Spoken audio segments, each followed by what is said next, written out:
This episode of the Better To podcast is brought to you by Kitty Mystic and DM Needham, author of the Better To Burnout series, which includes her latest releases of Fairy Tales and I Love You and Is Love Just Another High.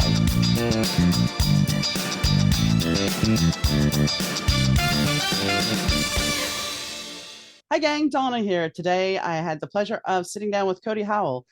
Cody has a new song out called Any Way You Go, and we also talk about his forthcoming release.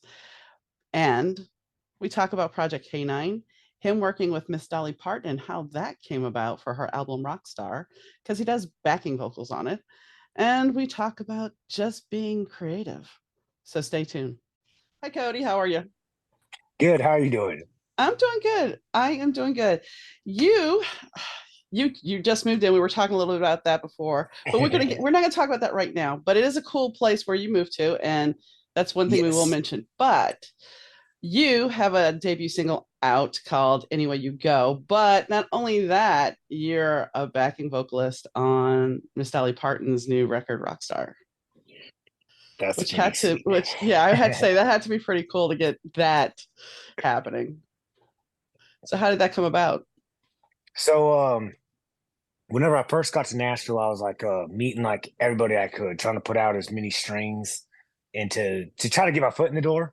And I got linked up with Kent Wells, and so we started to record a few songs on my songs. And the one that's released, Any Way You Go, we were in the studio 2 days prior to Dolly needing the background vocals or gang vocals or whatever.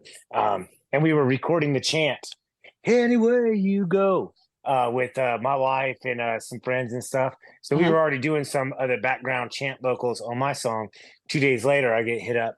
Hey, man, do you think you could swing by and do some of these same things? That's kind of how it worked. And I was like, wow.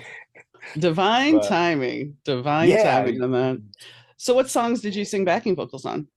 So we got World on Fire, We Are the Champions / We Will Rock You, Purple Rain, which is my favorite. And then it's like two more. But I got to make sure I see the credits and stuff first so that I don't get it wrong. But I think it was either the Bygone song and one other, or Stephanie remembers. It's okay. So much stuff is happening. Oh, I'm sure. I mean, with the move and everything else, I mean, it must feel like, how do I say, a roller coaster? Because everything kind of is just taking off at this point. It's just like, whoa, like so much freaking stuff happens in like the matter of 2 or 3 weeks. I'm like, gosh, like I haven't even, other people have said, hey, like, wait, do you see what you're doing and stuff? I'm like, no, I haven't had time to like look at what I'm accomplishing or doing or any of that stuff. So well, that's usually the way it works though. When you're in the thick of it, you can't see everything that's going on around you. You're just in it. You're in there. Yeah. And I mean, whether it's good or bad, you're in it, you're living it, and everybody else is observing and they're going, wow, look at this. And you're kind of like, what? I don't know what you're talking about. Hey, what are you talking about? We got stuff to do. Let's go. That's exactly. Yeah. So I know the single is out now. How is that doing? Is it doing well? Are you getting it well? Is it well received? Yeah, we got it. So my publicist was able to get it on the New Music Friday and stuff on Spotify. And then dang it. See, I should know this off the top of my head. It's a playlist on Apple, I think, that it was good on. And then right now we're transitioning to the new song, but we're still making sure that this still has some good videos and stuff. It's a process, because before it was released, it was like 3 months of like getting everything together. Well, a month and a half, like 6 weeks, maybe 2 months, getting everything together to release that. And then it's like, by the time you release it, you're like, I am finally, yes. There's so much detail and stuff involved. Yeah. And then everybody wants to go, hey, what's next? And you're like, I just did this. I'm working on the next one. You just be patient. Yeah. Yeah. Well, and that's how the music industry has changed a lot, is because, it used to be you put an album out, you release some singles, everything's good, you can coast, you can tour. And now it's like, oh, you got a single out? Okay, that's great. It's great. For about a month and a half, it's great. Oh, wait, where's the next one? Where's the And next one?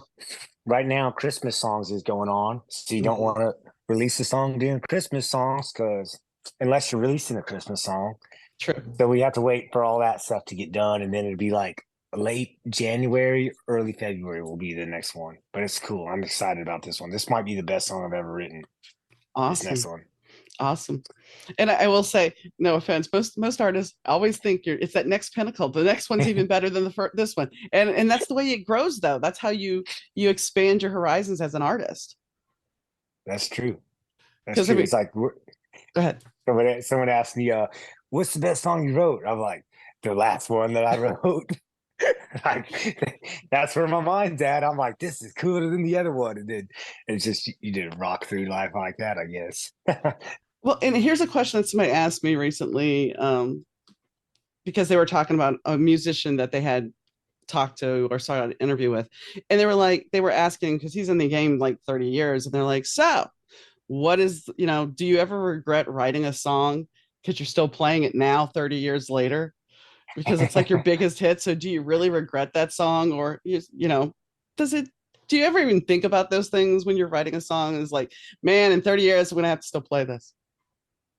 Well, I guess I haven't thought of that, but I've felt it like already, even with like, even doing Any Way You Go, like, because it's already writing it. Hmm. Your brain already goes way deep into writing it. So you already thousands of times over and over. Then you start to play it and practice it, and then you're playing it at least 1,000 times before you even show it to someone. Now you're playing it thousands of times at a show, and then now all of a sudden you're recording it, you're hearing it again. Then you get a little life back in you when you hear it being recorded because it's like, whoa, that sounds kind of cool. I like the way that guitar sounds, you know, and so you kind of get, but then all of a sudden now you're listening to it another dang freaking 500 times during the recording process to make sure all the little pieces are right and good. And uh then after that we're freaking going listening to the dang song again 1,000 more times in the release process, and it's like I'm like, I don't want to hear this song again. Like, you know what, screw this song, we're removing it, we're not doing this. No, Yeah, but then that it's moment, that sweet moment of hearing it play on a radio or somebody talking that about it changes everything that's and it makes cool. it all worthwhile. It does, because it was really cool whenever I'm able to say like, "Hey, well, I don't want to say her name or she'll turn on right now." If I say Alexa, yeah, say, Yeah. "Hey Yeah. Alexa, play Cody Howell." Okay, good. She didn't turn on, but anyhow, it's I kind know. of cool being able to say that and then it playing, and then yeah, you going on the radio and then in the different spots, and it's like it's like, all right, okay, I think I did something right.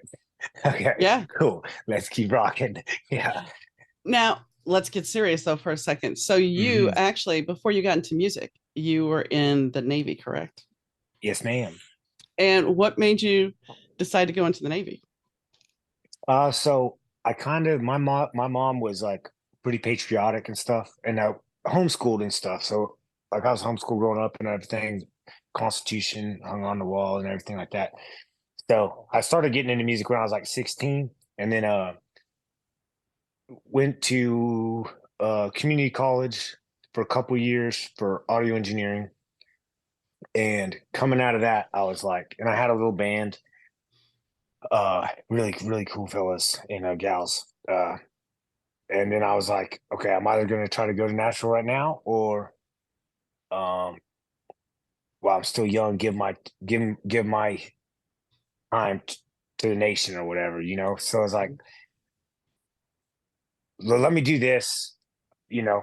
So it was just, I think it was ingrained in me, on the backside of my freaking skull, Hmm. from probably a lot from my mom. And then so I went in the military, and then I was just going to go in for like a 4 year, and then ended up being in there for 7 years.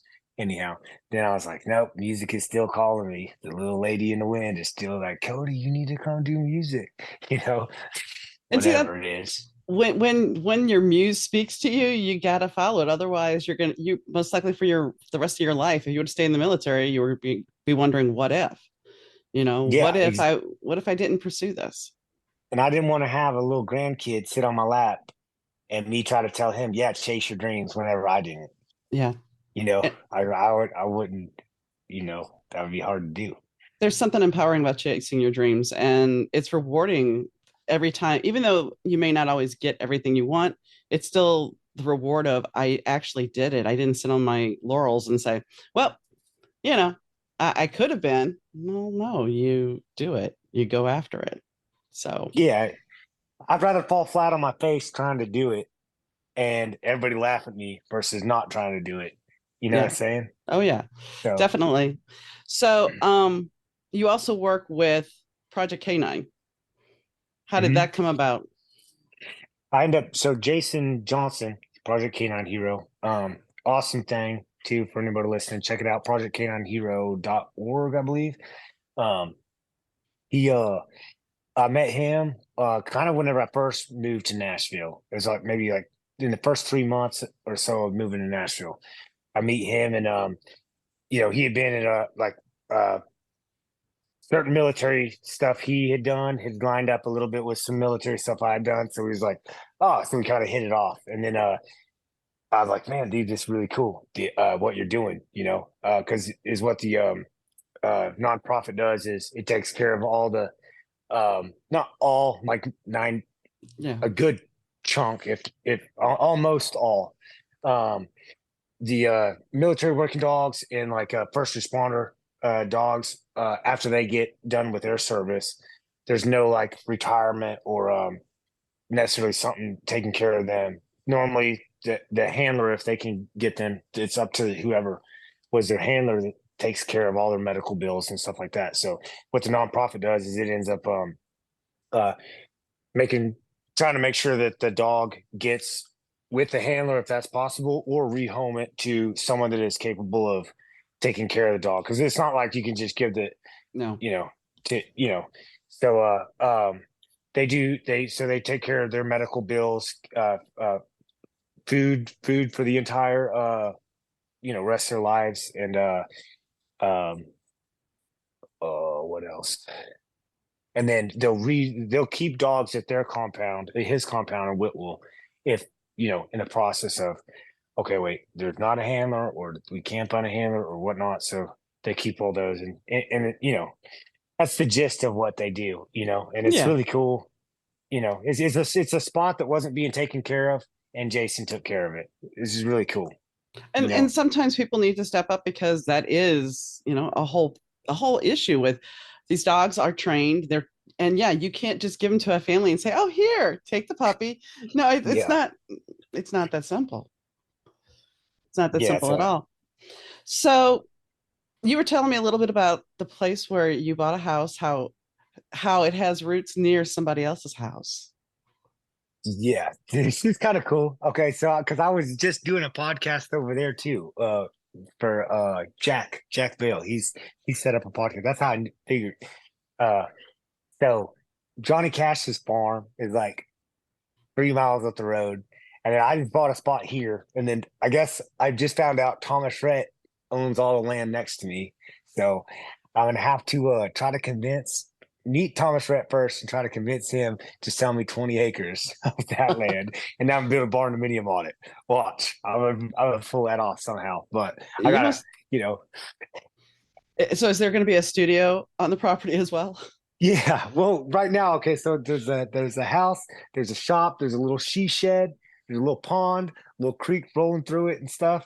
So it's like it's awesome, but it's a bunch of work, right now, because so I just redid the flooring inside the house, and then I still got to do trim, um, redo the outlets, just because some of them are kind of old, so I need to replace all those and stuff and get this spot looking pretty good. But this is just for maybe 2 years or a year, because I got to convince Thomas Rhett to let me buy 20 acres, and I'll build a big old barn dominium on that 20 acres. And then I'll have a little guest house here now and that. So there's my master plan. But I am going to steal some wood from Thomas Rhett. Yeah. Right across this fence, there's a little like shack looking thing. Hmm. And I need to build a bar in my shop and so that then we got a little bar for while we're playing and practicing music. And the shed's halfway falling down. I don't think he'll mind, but I'm gonna go take a few pieces of that wood. You might want to ask first, just in case. Well, I'll tell him later, be like, hey, man, I took like 2 or 3 pieces of wood off that old shack you had out there. You just don't Maybe I want. won't. I was gonna say you just don't want him to come along on a golf cart or a horse or And something be with a like, hey, shotgun man, saying, "What are you doing? you stole my wood, old son. Yeah, who are you and what are you doing on my property?" You don't want to meet your neighbor that way. Nope. I met the other neighbor. He's a good fella. He's got a big old backhoe up there. He's clearing stuff out. I think he's gonna put some goats next to on this side of my house. But Goats are anyhow, nice. I live in a small town, and when we first moved in, I live in a normal. I live in a newer neighborhood, but right outside was the person who originally owned this land. They thought it was going to be a tree farm, and somebody put a subdivision in, but they had goats. So behind my neighbor's house, we had goats. And one day I was out talking to my neighbor, and here comes a goat trucking down the street. It's like, oh, okay. I mean, I grew up with them, so it wasn't a big deal. But my neighbor was just like, "What in the world?" I'm like, "They live behind the house. What can I it's a say?" goat, and he Yeah, got loose somehow. yeah. I mean, you wouldn't know it, but in our neighborhood, let's see, I've seen pheasants in my neighbor's Mhm. backyard, like 6 or 7 pheasants. We've had coyotes. So even though I live in basically a town that's built up, there's animals all over the place. So yeah. It's good. So I guess my question, Thanks. let's see, the next question I have is, so when are you planning on going back into the studio to work on the album? So I got there. We just have one more. So 3 of the songs are done. We got we got pretty much to just mix and master 3 more songs, and then there's only one more song that we really got to work on. And I still have to spend a little more time on it, and then make sure it's where I want it because it's cool. That song's called "Happy Heart," but I think it's just hearing it thousands of times over and over, and then you're like, wait a second, because I don't know, you then your brain or my brain, um, every single little tiny baby detail, I know it's there, and Mhm. when you first hear something you're missing, you're not aware that these little details are there. Mhm. Um, so I have to sit there and play it over and over and over and over and over and over and over. So then I know every little detail of every spot and then make sure that it's telling the truth. That makes sense. It Make does. sure there's and so I got that's the only one I'm left working on right now. The other ones we have pretty much ready. Three of them are mastered. And this next song, Midwestern Pearl, is the title of it. Uh it is we got it mixed in Atmos, or so it's like a spatial audio too. So you'll have the Mhm. stereo sound, but you'll also have the spatial. So like I don't know if you've known what that is or anything, but it's like while you're listening to it, you can turn your head and like the singer stays there, and like you turn your head and the guitar's over there. You can hear, it all stays there while you just got your headphones on. It's crazy. New technology is just like out of this world. Now, It's anyhow, a but well, it's awesome though. I mean, because that gives the listener a whole different perspective, especially if you are a musician or a singer and you're trying to focus in on that person playing or singing, you can do so even better. yeah, because you close your eyes and you kind of feel more like you're there. Because yeah, I mean, because it's there, and like if I'm sitting here turning my head now, I hear it more out of this ear. If I turn Mhm. this way now, and it stays there somehow. I don't know how it all works, but anyhow, we got that whole process and it mixed that way, so that's pretty cool. But Midwestern Pearl, that song is giving like a shout out back, like uh like Southern Belle. Mhm. Like they call, but what do the girls in the Midwest have a term? No, so we got to make them up a term now. They need some swag to rock with too. They need some. They need to be able to be proud of. You know. I I'm originally from New Orleans, so technically I was a Southern Belle, but I've lived up here in the Midwest way longer than that. Oh So yeah. So yeah, we've never, yeah, we rock don't with. have a term. It's just Midwest, and that's it. Although if Yeah. you talk to somebody from the South, Illinois is considered the North. Well, even dude. Well, so wait, where are you at in where are you at in the Midwest? I'm In in Illinois. Illinois. Okay, so Kansas being in because a lot of the Midwest is like, is Kansas really the Midwest? I'm like, dude, freaking the South is like, nah, you're too north to be this. Yeah, That's like you can't just. So I still say, oh, Kansas is the Midwest, and or the Heartland, whatever. But I mean, I'm on the edge of the Midwest, so I still feel it. But either way, I'm going to try to do my best to represent. For fair enough. the. Fair enough. So how many songs are going to be on the new record then? Seven. Seven. Okay. 7 songs. Yeah. So are you going to be doing videos for all of them? Or are you just going to release it all at once? Or are you going to, I mean, I guess the bigger thing is now because like Spotify, you're releasing singles every month. Are you just going to release all the singles and then release the album together finally? Or are you going to release a couple of singles and then release the rest of it? I think it's going to be release Midwestern Pearl, then figure out one more single to release, and then put the album out. Nice. I think that's that. And I'm going to try to get a lyrics video for every single song because I think that's really cool. I hate that like if you go on YouTube or something like that and there's not at least something moving or a lyric video for the song, because lyric videos are not too expensive to make and get done. So like I don't know why like everybody's doing it for every song because it seems like they don't care about the song if they don't put It's a work. lyric video. It's work. It's work though, and they're on to the next thing. I mean, Yeah, that's true. with the high demand, unless But then it sometimes doesn't feel like art. I know. It just feels like you're just spitting out stuff. And I'm but like, it's like, wait, are you just doing business now, or are you actually like creating something into the world? that's a tough question because It's a deep question. there are some artists that are strictly a commodity. I mean, how many boy bands, we'll just use boy bands for an example, back in the day that were Yes. put together to make money. I mean, Yeah. it started a long time ago with people just putting other people together to make money. And so there's still people that are in the entertainment industry for that reason. But yeah, then it gets overwashed because the little business gremlins, they get their hands down there and everything with their boy bands and stuff.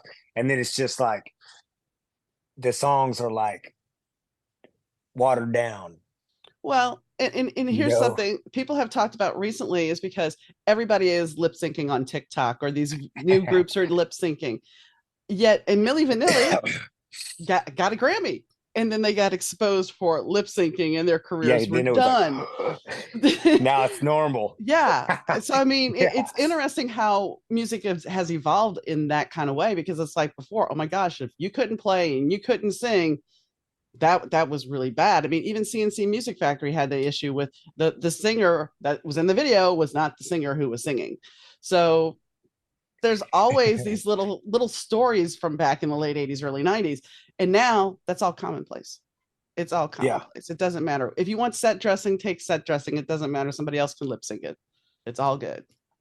That is what is the I think Saturday Night Live did a skit on that too or something where they had someone singing it and then I don't know. I don't remember it. But I mean, yeah, that's the thing. It's like the music industry has changed so much. So I know you're sitting here thinking, oh, I'm going to be redecorating my house. I'm going to be building this. I'm going to be doing that. But there's one thing we really haven't discussed, and I know that you're not going to be one of those artists that just puts music out and does and sits around and goes, well, yeah, this is what I'm going to do. You're going to actually go on tour, I'm sure, at some point. So how is that going to affect your life if you're trying to rebuild your house and redo your house and everything? I'll have this house stuff done in a couple months. I work fast and I work hard and work fast. I get this stuff done pretty quick. So yeah, people say stuff like that, but I just say watch. Okay. Watch. No, I mean, I'm just asking because I know, like we were talking about before, when you're going through everything, because how do you find enough hours in the day?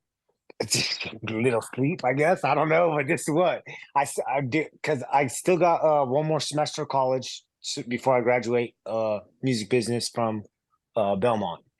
So as this stuff is lining up and setting up, right as I'm graduating college, I want to start getting on tour stuff and running. So like around what, May? I think May is the end. So around May, that's what I'm building for.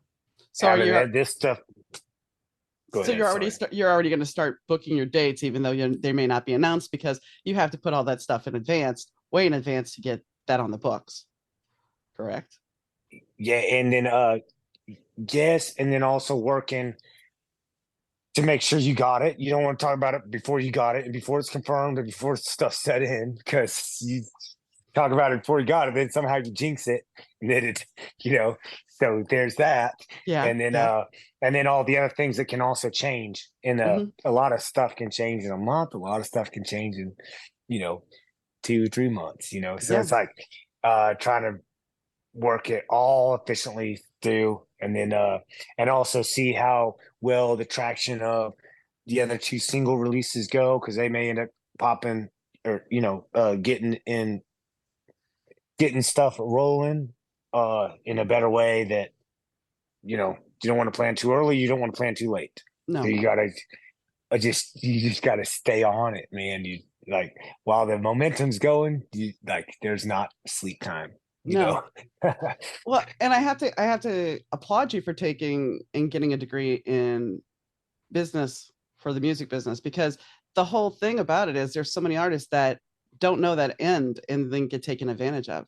So Yeah. it's smart. I mean, when I interviewed Ricky Duran from The Voice, he talked about how Blake told him, "You don't want to win.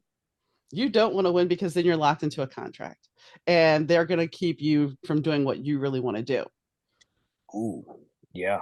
And the thing is, nobody looks at those things, and when you're getting into a contract in the music business, you're if you don't know what you're doing, you're going to lose your creative control, and you don't You want to know do what that. each clause is, and all. Yeah. It goes back to what we were talking about a few minutes ago about becoming a commodity. Instead of being the artist, you become a commodity, and somebody tells you, hmm okay, you're going to dress like this, you're going to sing about this, you're going to talk about this, and you don't want to do that.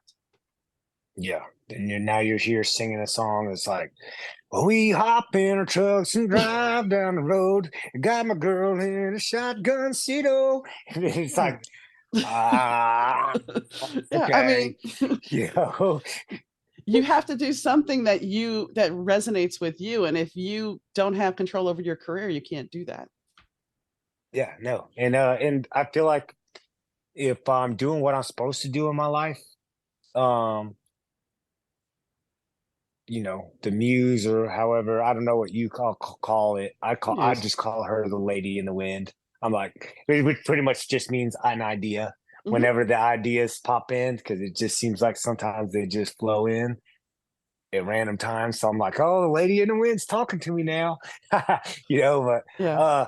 it's I feel like a lot of my ideas, the ones that I grab onto, I'm like, nope, I need to do that. It's not a want to do it. It's not maybe should do it, or it's like the ones that are really good. It's like something in me says, no, you need to do this. Hmm. So then I'm like, okay, let me chase this one down.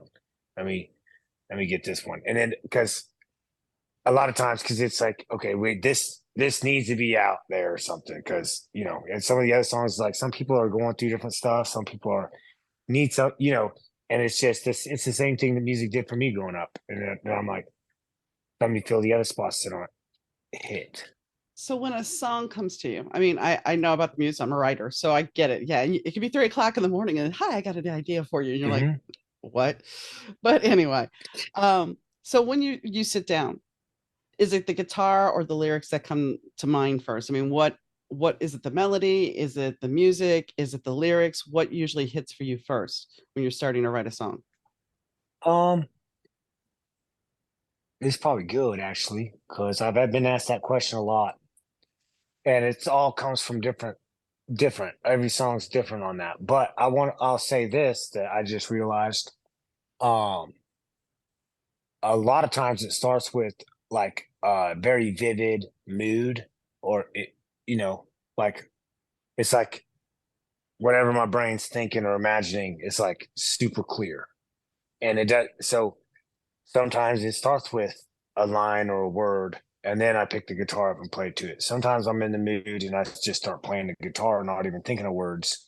And then that I'm like, man, it sounds really good. And then words come later. But I think it all starts with being in the moment in my head.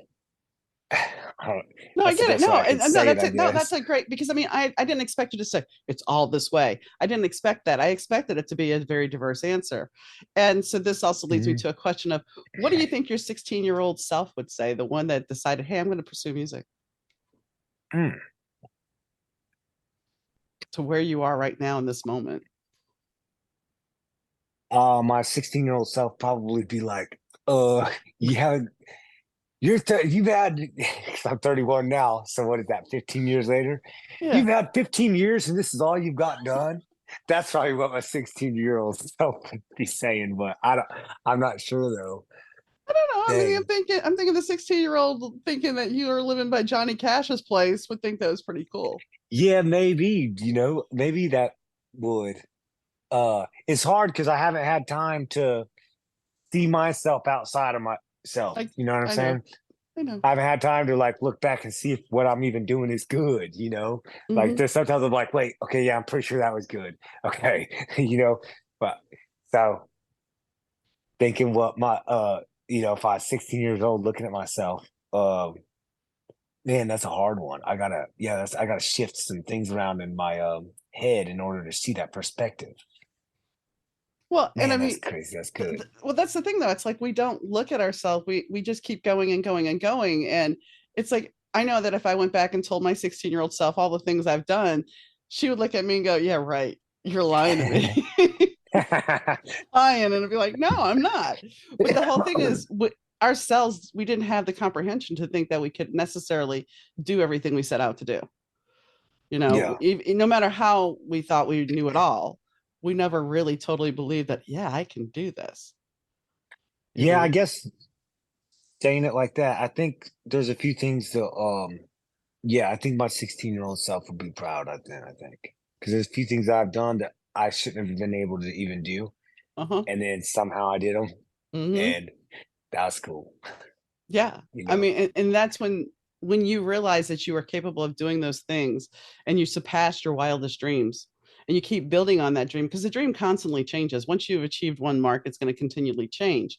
So Mhm. and the thing is, and this is as a creative, I think, number one, we are our own worst critic 95% of the time. And number two, it's like we never take a moment and turn around and look at our accomplishments. We just keep going to the next thing. It's like, okay, I gotta move on to this. I gotta do the next thing. Even though I should be turning around going, look at all that you've actually done. Yeah. Yeah. And it's because you're trying to ride the momentum and keep stuff. And Hmm. it's like, yeah, that's very, yeah. I don't Yeah. But how do you stop in the middle and take a moment to look at what you've done? well, and then How do and you switch your brain like that? well, and it's not only that, then you also have to worry about your ego kicking in because, you don't want to you don't want to turn around and go, look what I've done, because somebody's going to look at you and go, wow, are you egotistical? I mean, because we're so used to self-deprecation of, this is not good. I don't care how many people tell you your song is great. You're still in the back of your head going, I could have just tweaked it This just one a little little. part. Yeah. Yeah. Yeah. I should have made a slightly different tone on Yeah. this part because I feel like I lost the audience. And if I said it like this, And yeah. nobody knows. I mean, and I've talked about this before. I used to play bass, and I was in a talent show, and I played the wrong note. It was in the same arpeggio. Nobody knew, but I knew, and that was just devastating that I screwed up. It's like, really? It's not that big a deal. My bandmates did not even know, but me, it was the end of the world.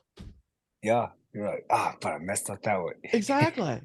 It's like, come on, I don't want to. So uh, it's an interesting thing when you look at being creative and how we don't necessarily turn around and look at what our accomplishments are. I mean, mm, yeah, okay, yes, you got your song out, it's great, but you keep going. It's like, okay, now I'm on to the Midwest, and now I'm on to this, and now I'm going to be touring, and now we never allow ourselves to take that moment and breathe. And then the other time is like, oh wait, nope, got this homeschool or got homework to do.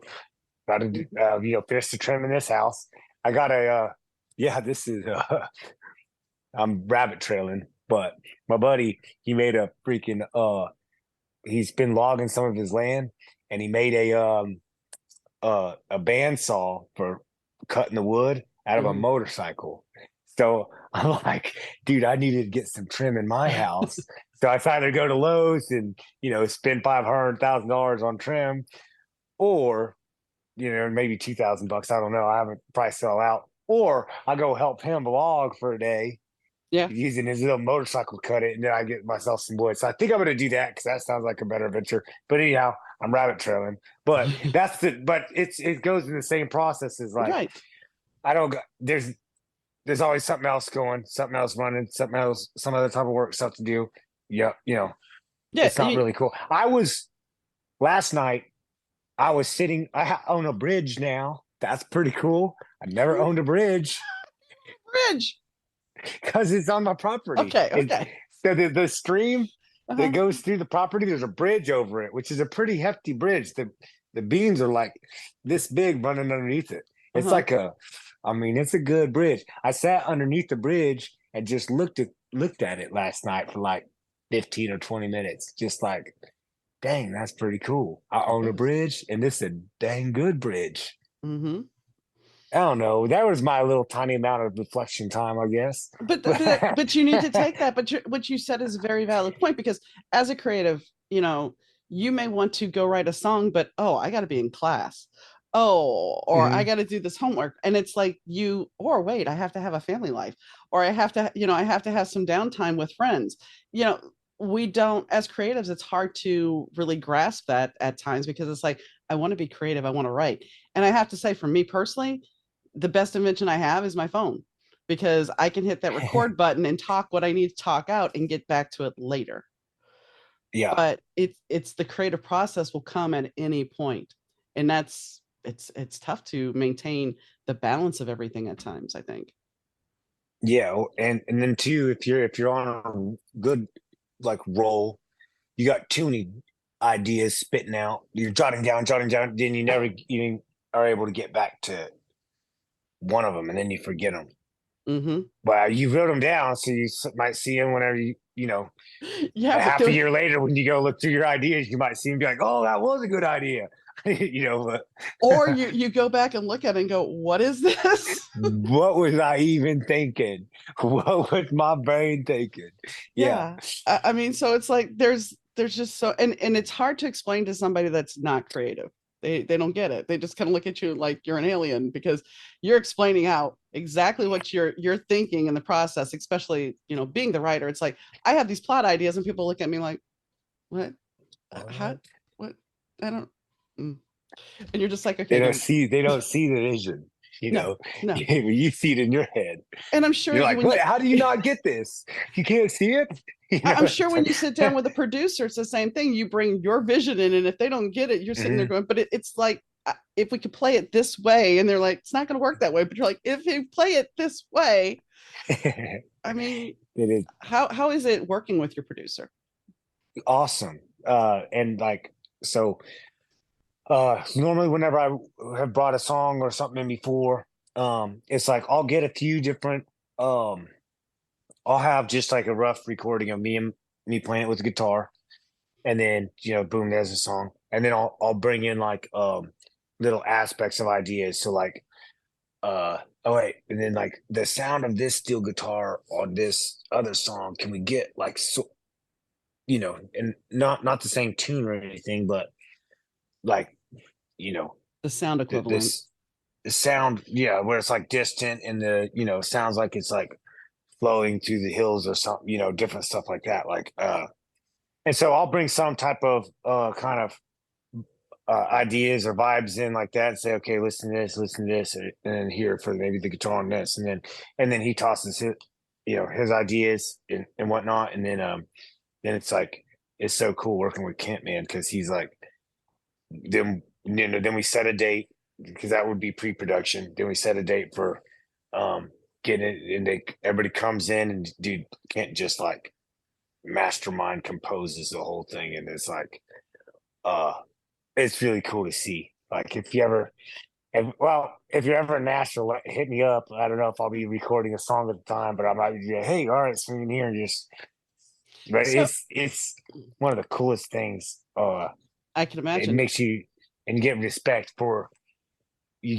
real fast for not just Kent producing it, but you get respect for all the musicians because their fingers are sliding in perfect, like within my like within a tenth or 20th of a second, they're right on. Like it's like magic, man. It's like, how are you even doing that?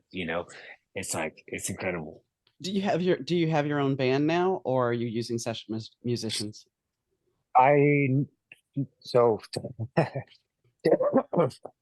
I have a band in kind of the Dixon Lyles area, and then I have a band that we're about to start getting together up in the Nashville area, and then I play on TV on today in Nashville on the 27th. But Nice. that's gonna be Kent's band guys, the same guys that played on the album. So, but kind of right now, I got a band here and then a band all the way in Nashville. But we're building that one right now. So But recording mainly as session players, which isn't it's not yes, unusual. It's not unusual at all, especially for somebody that's new. yes. So who who is your biggest influence, do you think, as a musician and singer? Zane Williams. Okay. He did his solo stuff for a while. He's a Texas country artist, and then now he started a band called the Wilder Blue, and yeah, man, I don't know. I just like his style, and he's really good at lyrics and writing songs, and it's just and I've met him a few times. Just true guy, It's hard to come across people like that, I guess, And I think he's, you know, that's my biggest influence. I'd say so, Or What is your biggest goal as a musician singer? What I mean, what would be the holy grail for you as a mm, performer?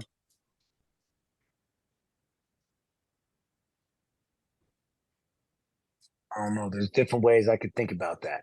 Well, you don't have to give just one answer. I mean, Okay, I'm gonna give you a few different options. okay, Okay, okay. okay. So one of my brain parts, whatever I'm saying, I'm just gonna try to say it the best way I can. One of the things in my head doesn't want me to think about that because I want to let the adventure build itself and life build itself, Fair enough. you know. And I'm like, because I don't. If I think one thing, I might be limiting myself. Fair And enough. as an artist, you're not supposed to limit anything. So, uh, so there's kind of where my brain's at on that. But if I wanted to be like, oh man, would I be really proud? Is that what you're saying? Like, Yeah, I what mean, would for I, some people, well, for some people that I've interviewed before, I think it was Peyton Howie who said her biggest deal would be to play the Grand Ole Opry. Mhm. I think I want to play Red Rocks Okay. that at some point. That would be really cool. Um, yeah, like play Red Rocks or play in a freaking cavern or something. There's a place in a cavern. I just go with what seems cool. Grand Ole Opry is cool. Um, but I don't know if that would be like The Holy Grail for you. the Holy Grail. Yeah, for Well, me. and I Like mean, here, I feel like my Holy Grail would be like a something kind of half dumb and half really simple that would not mean anything to no one else. But for me, I'd be like, but this is so cool, but see, And it'd be that's like the freaking yeah, playing in a cavern or something. I'd be like, whoa, can you hear echo off this and this and and then my brain would just that's a true musician though, But because it's not so much about the accolades for you, it's about the music, about the sound of the music and how it comes across in that cavern. It's not about you. I mean, when you think of the Grand Ole Opry, it's about that is about a pinnacle, an achievement, a certain level of mm, success. You have to no, have I that want to hear. right. I want to play in a spot or play in something where the sound is like woo, and it just gets in your freaking bones, and you're just like, ah, dude, that's So it, baby, so it that's it. That's you what That's you where you want something that is a spiritual experience, something that is, story. Yeah, I guess yeah, so. that Just rocks your invade your bones. It's soul and inside. your and hit your bones and Yeah, invade your soul and just enlightens you in a different way, I guess. yeah. Like you feel like you're about to just lift up off the ground and start flying. And you're like, that is it. That's whatever the it thing is that people talk about. That's just good. You know, that's where like, yeah, that's where, and I don't know what it will be, because it could Mm. be, it could be in the freaking backyard of somebody's house. I don't, but that moment, that, yeah, spiritual type thing, is where I think that's where, like, that's why I can't write it. I can't think, Right. No, you I know. get it. I But mean, I think that's why I like would want to play at Red Rocks, because I haven't heard it or anything, but it seems like there's going to be some really cool sound there. I've heard I've never been, but I've heard it's an amazing venue to play. And you know, from what I've heard from a couple of friends that have gone, it is kind of a spiritual experience to be there watching somebody play, because you're in nature, and there is the sound Hmm. quality and everything is just there for you. Um the one thing, there's the whole other component too about Red Rocks. I mean, I know while playing in a cavern would be awesome, and the audience is also a whole nother energy level for you, though, because the energy you're going to be feeding off the audience and them, vice versa, that's a whole nother level of performing. Hmm. So Sometimes, go ahead. oh yes, because sometimes the audience feeds you energy. Mm-hmm. And then sometimes when you're getting into it, it's like the audience doesn't even exist at that point. Yeah. You're in the world of what the song is and what you're talking about. And like, I feel like that's the best show whenever my brain goes there. But you can't just snap it on like a freaking light switch. Like, No. you play monkey, play monkey. No, you can't. Right. It's like, give me a second, let me work my brain into this. And then I'll give you a really good show, versus if you just want me to play right now, well, I'm just gonna be singing. But anyhow. But that's a bigger thing too when you think about it, is like, as your career goes, that is something that you have to learn how to master the monkey mind, because as much as you want to be in that zone and you want to constantly be in that zone, there's those moments where you have to say, hi Tennessee, or hi Memphis, how are you doing, those Yeah. moments where you have to talk to the audience. So it's like you have to be able to get out of that, pull yourself back for just that few minutes before you go back into that zone. So Yeah, there rock comes, on the. right, there comes that balance Yeah, where you have to learn how that's true. to move your energy. Hmm. That's true. And I can only imagine being on. I had a moment once when I was in a skybox and I was at a concert and they backlit the audience, and the stage was dark and the audience was lit up, and it was like I was on stage for a second. And there is that, I mean, they were singing along, of course, and there's that moment of, wow, to have that power of being up on stage and to have people singing your song. Have you had that experience yet fully? Um, Probably not fully, but somewhat. Like or even like Whiskey Jam was a good one.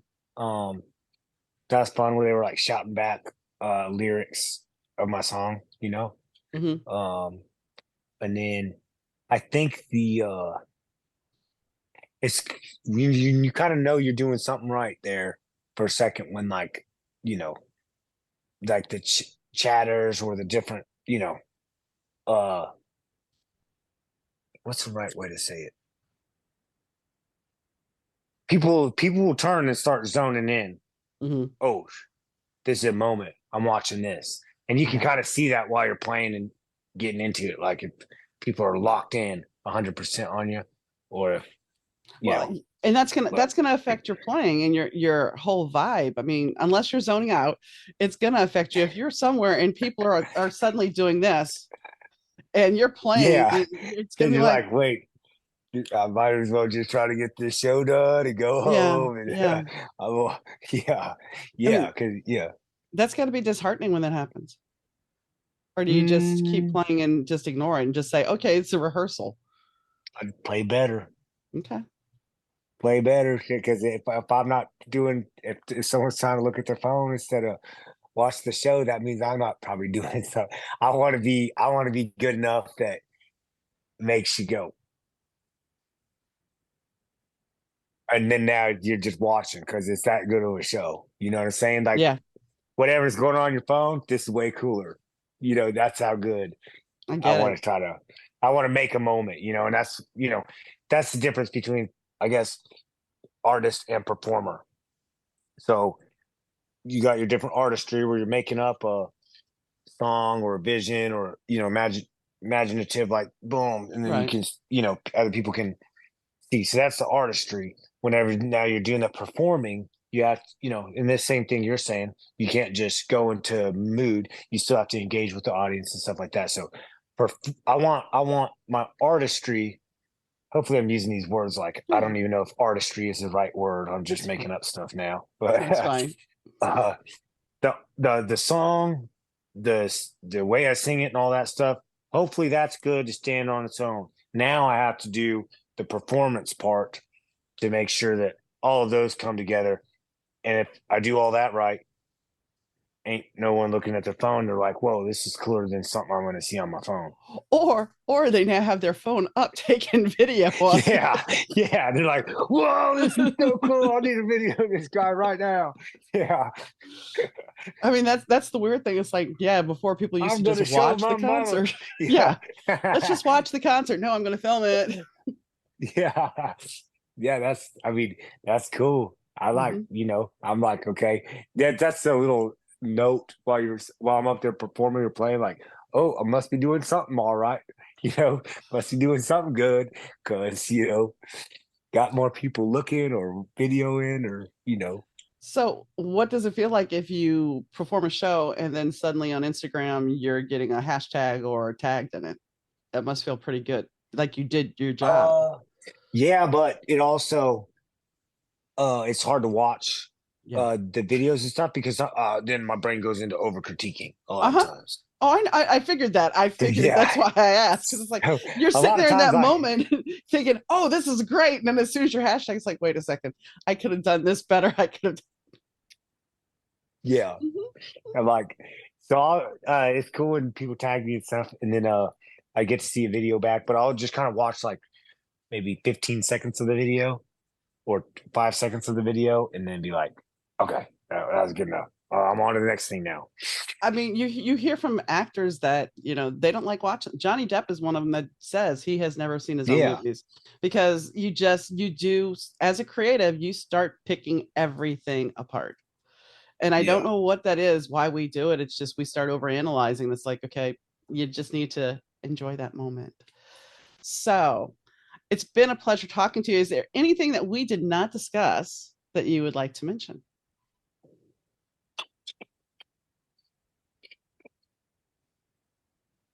I don't know.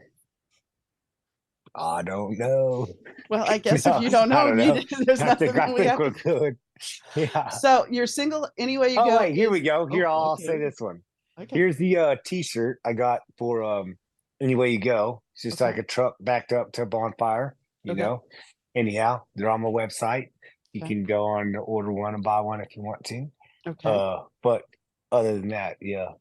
And And, the song is out on all the platforms that you can download and listen to. And yes. I thank you, Cody, for coming on. Oh yeah, and there is a lyric video on YouTube too, which with some cool bonfire footage in there. But yes, thank you so much for having me. Awesome. So Cody and I had a great conversation. I think he's a ball of energy and I can understand what he's talking about wanting that spiritual moment of the music invading you and it's purely about the music, the sound, and not every person listens to music that way. Sometimes we listen to music and we just listen to music. We just do it for pleasure. But there's other people in the world that actually listen to the music and feel it and, resonate with it. And so I think that him talking about his passion for it, it shows, how he's going to grow as an artist, that the music matters to him. It's not something that's just going to be fly by night. He's serious. He wants to create something that's going to resonate with somebody deep in their soul. So hopefully, he's going to have a great career ahead of him. And I think that he's got the motivation, he's got the talent, and he's got the energy. So anyway, I hope you guys enjoyed the show, and you can donate to Project K9 as well as check out his t-shirts on his website. All those links are in the show notes. And as always, Rich Zai from Third Year Audio does the sound. And this season's going to be a little shorter. I think we have 2 more episodes to wrap up the season. And starting in January, we're going to have some changes for the format of the show. So I hope you enjoy this episode. And whenever you listen to it, it was just a fun show. So I hope you enjoy it. And I'll catch you next time, guys. Bye.